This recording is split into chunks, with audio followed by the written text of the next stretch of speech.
Guys, welcome to Do Some Music Reviews. I'm Christian, this is Sam. Today we're going to be discussing Youth Lagoon's new album, Wondrous Bughouse. Sam, take it away. Yeah, look, Wondrous Bughouse is the follow-up to Trevor Powers' whimsical 2011 debut, The Year of Hibernation, which really sort of elevated Trevor and his group Youth Lagoon to underground stardom, lionised for some ambient and hypnotic indie pop that, aside from the exquisite instrumentation, really tackled some sort of dark and interesting psychological themes such as dysphoria and mental distress. It was almost a cathartic experience listening to this album, and with its crafty sort of patient building songs, they ended up being really sort of emotive and powerful. And Wondrous Bughouse pretty much continues in the same vein where The Year of Hibernation left off. The first thing you notice is how solid the sound is. It's a real sort of step up for Trevor, I find. It's a far more universal sound. Far more universal, sort of refined sound, something that perhaps Real Life did off their debut album, and even I'd hazard to say Animal Collective back in the day, a bit with Feels and Prospect Hummer. It's a bit abstract, but I think it's there. Also quickly, I think in comparison to The Year of Hibernation, another sort of strong notable difference is Trevor Powers' vocals. Something on The Year of Hibernation that was sort of really distinctive and defined Youth Lagoon's sound in a big way. It's a little bit clearer this time on Wondrous Bughouse, which I personally sort of don't mind. I think it's sort of nice now being able to sort of make sense a bit more of his lyrics. But yeah, more to Wondrous Bughouse. From the very first moments of actually listening to it, it's almost unavoidable to hear and get a sense of these ideas and themes that Powers has indeed tried to incorporate throughout Wondrous Bughouse. If you have had a listen to it, then you will definitely sort of understand what I'm talking about. There's this, the whole thing is sort of inundated with this really strong circus and carnivalesque sort of imagery, with this sort of psychological euphoria.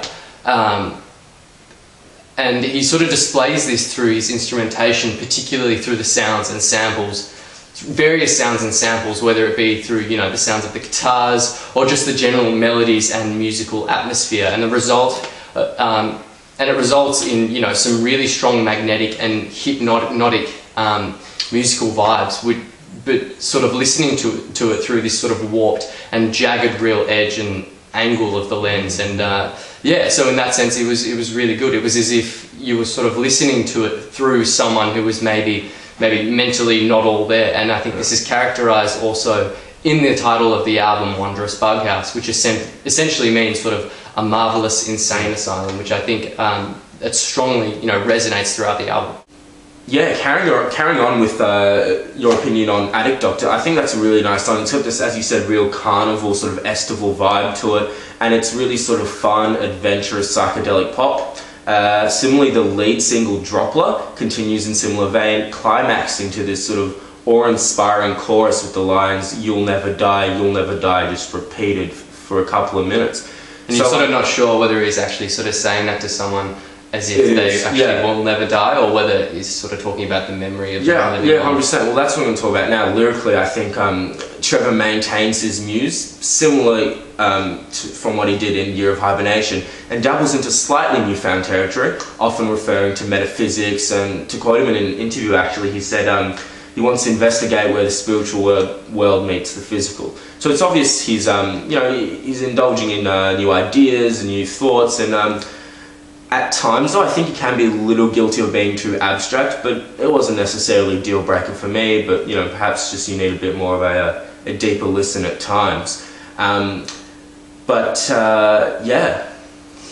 Yeah, look, carrying on from what you said in terms of Addict Doctor, I think that is a song that, particularly for me, I found wasn't as successful, and I found that was a real letdown for me.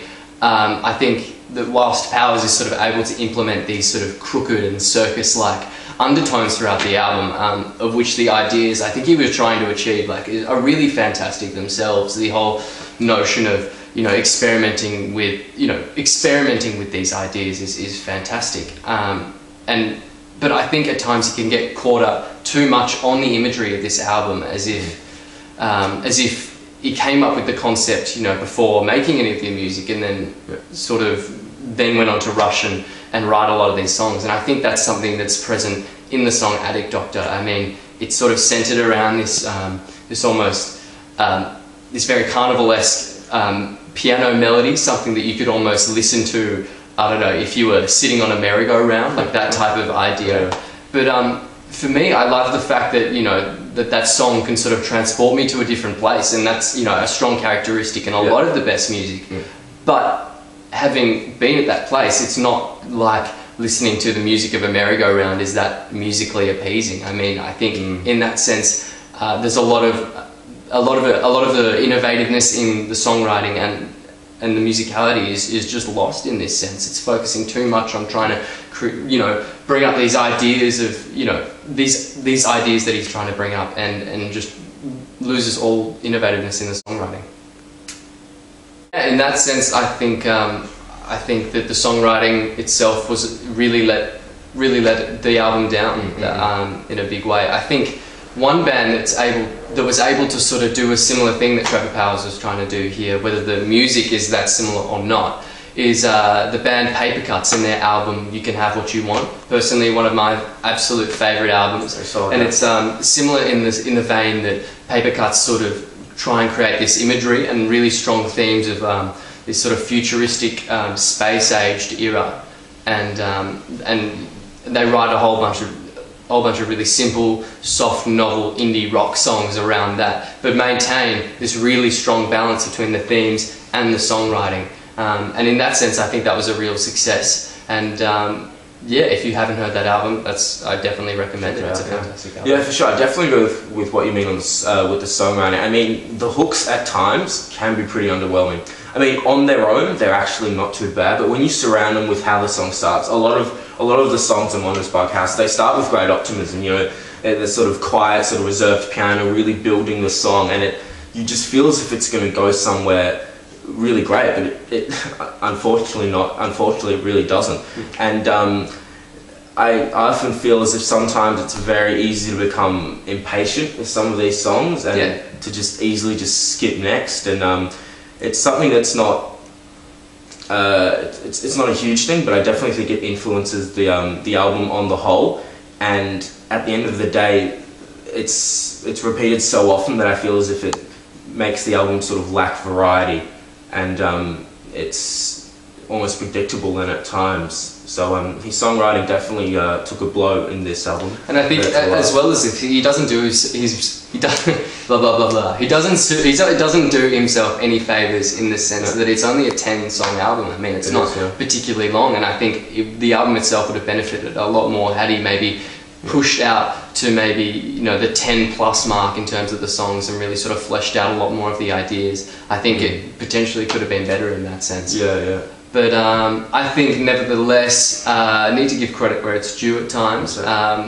I think, you know, I definitely agree. I love the song Dropper, the first single to drop from the album, centered around this really sort of catchy hook theme, and as you said, you know, has these really strong ideas of death, with Trevor Powers repeating "You'll never die, you'll never die." It's extremely emotive and sad. As well as Mute, I think that's one of the more successful songs of the album that I really did enjoy. It sort of starts off and then completely does a 180 on itself with the introduction of these weird sort of chirping flutes that sound really almost out of place in the context of the music, but I really enjoyed how Trevor Powers was then able to turn that around and sort of bring it back into the song and really adapt it quite nicely. I think he did that very sort of naturally, and despite my one gripe that maybe the song did carry on for a little bit too long at the end. And sorry, one more, I really enjoyed the closing song, Daisy Phobia. That was definitely a very sort of haunting piano-based song with this really interesting melody, and I think it was a fantastic cap off the album. Yeah, look, all in all, I thought it was most definitely enjoyable album. As we said, these certain elements, they're you know, elements of the songwriting and the production, they're hard to avoid, really. They sort of stick with you, and once you notice them, it's hard to unnotice them. So for that reason, I'd probably have to give this maybe a 7.8 out of 10. It was still thoroughly enjoyable, and I recommend people who are interested in the genre to definitely have a listen. It can be quite an intense listen at times, in view of just the emotive nature of it, and you know, it gets loud, it's really into you, but nonetheless an enjoyable album, I'd say, all in all. I can't agree with your rating in the sense that the substantial guts and substance of the songwriting just wasn't there for me. He showed hints of it, I think, with the songs that I just previously mentioned. But all in all, the imagery is great, but it just lacks any substantial execution and creativeness in the songwriting. And I think it lets itself down in that sense. So I'm feeling a 6.3. I wasn't that phased. It was when it was good, but when it was mediocre, it was very mediocre. Yeah, I guess I'm just a sucker for a sound, and you know, just the way he builds songs with these. You know, I really enjoyed his slightly more psychedelic moments on this album, and so it's my opinion. Yeah. Thanks for watching, guys. This has been Juicy Music Reviews. Check us Stay out. tuned. We got some more reviews coming up soon. Big ones, fellas. We got the Strokes. David Bowie the next day. I know Sam. We'll get to it. We'll get to it. And Wolf, Tyler the Creator. Wolf. And check us out at juicymusic.com. Yeah, and subscribe. We do weekly videos, so check us out. Peace. See ya.